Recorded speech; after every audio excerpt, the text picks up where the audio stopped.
Sulaiman തുർക്കിയെ expose ചെയ്തുകൊണ്ട് ഞാനിട്ട വീഡിയോയുടെ കീഴിൽ സുലൈമാന്റെ ഫാൻസ് വന്നിട്ട് പറയുന്നത്, മാരിയോ ബ്രദർ മറ്റുള്ളവർക്ക് വീടുകൾ വെച്ചു കൊടുക്കുന്നുണ്ട്, ധാരാളം പാവപ്പെട്ടവരെ സഹായിക്കുന്നുണ്ട്, അതുകൊണ്ട് മാരിയോ ബ്രദറിനെതിരെ ഒന്നും പറയരുതെന്നാണ്.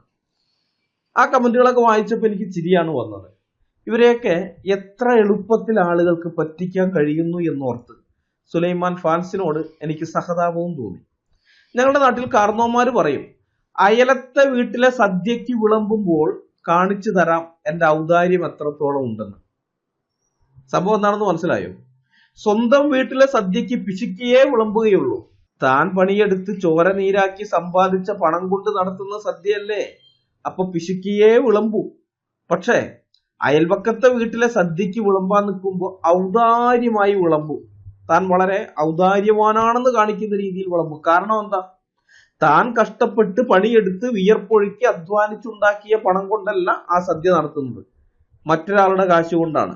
അങ്ങനെയുള്ള സദ്യകളിൽ എത്ര വേണമെങ്കിലും വിളമ്പി ഔദാര്യവാൻ എന്ന് പേരെടുക്കാൻ ആർക്ക് വേണമെങ്കിലും പറ്റും. സ്വന്തം വിയർപ്പൊഴുക്കി സമ്പാദിച്ച കാശ് കൊണ്ട് സദ്യ നടത്തിയിട്ട് ഔദാര്യവാൻ എന്ന് പേരെടുക്കട്ടെ, അതല്ലേ അതിന്റെ ശരി, അല്ലേ? സുലൈമാൻ തുർക്കിയുടെ ചാരിറ്റിയുടെ കാര്യവും ഇതുപോലെ തന്നെയാണ്. സുലൈമാനോ ഭാര്യയോ അധ്വാനിച്ചുണ്ടാക്കുന്ന പണം കൊണ്ടല്ല അവർ ചാരിറ്റി ചെയ്യുന്നത്, നാട്ടുകാരുടെ കാശ് കൊണ്ടാണ്.